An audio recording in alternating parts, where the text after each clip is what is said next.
The rules that govern the Congress of the United States fall into two categories. One, written and established order that is followed in the legislative process and enforced by an overseeing body. Two, respect for traditions and customs within the governing body, established by leadership within the legislature itself. This second concept is not widely known by many, and once you know what it means, it becomes clear exactly what's going on. Our legislative process has been hijacked by a serial rapist. Why is a popular idea not acted upon by Congress? And when Congress does act, you can guarantee whatever bill is passed, it will be in the political interest of the party in control at that time. That's the end goal of the system, right? Fundraise, politic, grab hand, backslap, wink wink, say no more, and boom! Ribbon cut, photo op, signing ceremony, fundraise, politic, grab hand, backslap. The idea is the majority of the majority must support the bill before it can get a vote in the full House. There is no benefit for the Speaker of the House to bring to the floor a bill that, if passed, would damage their own political party during the next election cycle. The interest of the political party and the overarching ideology of that party are superior to the will of the majority of representatives in the House. The idea is called the Hastert Rule. It was the doctrine of former Speaker Dennis Hastert, who served as Speaker from 1999 to 2007. Speaker Hastert is the highest-ranking U.S. lawmaker ever who was sent to prison. He attempted to pay off his victims.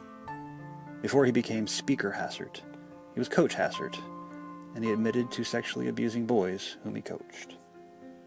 During a pivotal moment in our country, a heavy-handed abuser held the political opposition hostage to ensure the George W. Bush administration's mass surveillance programs, war funding, and rendition sites all went through the House, and all of the credit went to George W. Bush and the Republican Party. If the majority was not in favor, regardless of the overall support, the bill would not even be brought up for debate.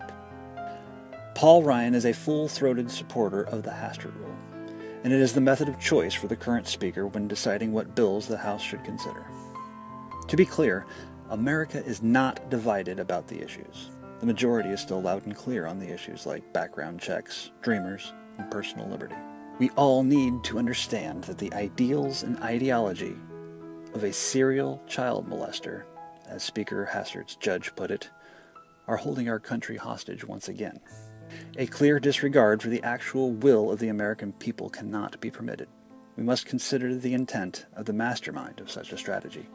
Was this strategy created with the idea of making the voice of the American people stronger in mind?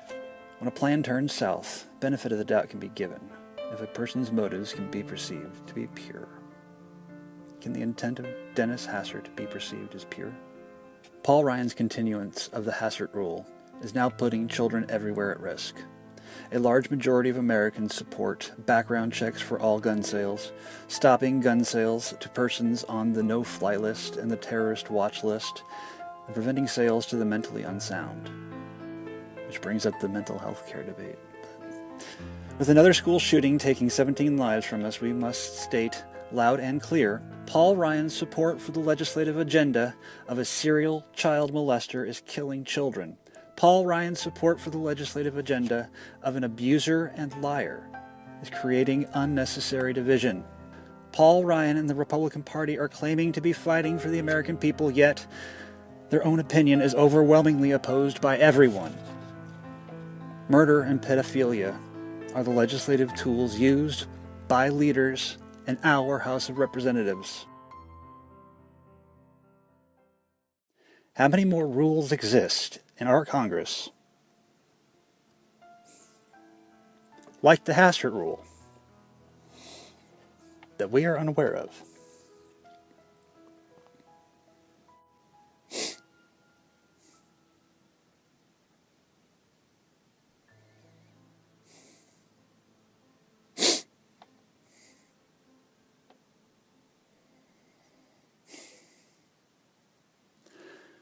Now that you have this information, what are you going to do with it?